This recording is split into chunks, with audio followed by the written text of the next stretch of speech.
Hi. The one thing that drives me today in my life is my curiosity. My curiosity for my passions. And my passions are the human body, the human mind, and the human awareness.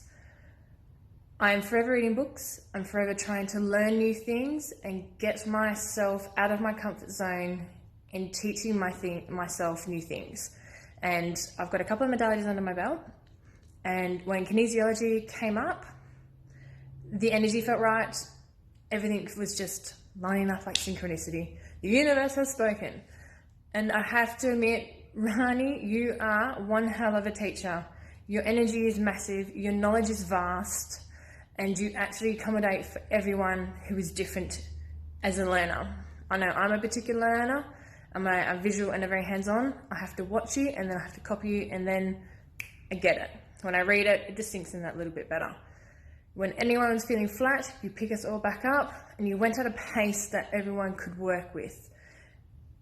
I couldn't have actually asked for a better teacher. And at the end of this whole process, I have made a brilliant new friend. You are a most gorgeous, big-hearted, live wire of a woman, and I am so grateful to have met you. I highly suggest anyone who wants to learn kinesiology, go with Rani. She is one hell of a woman. Her knowledge, you can't beat it. She's got so much skills up her sleeve. She's got so much understanding, and she just has this way with her. Anyway, I thought I'd share myself and share my feelings on that matter. I will never look back. Kinesiology has actually really helped me understand the onion layers that is the human mind, the human body, and even on a spiritual plane. Everyone's mind's lickable.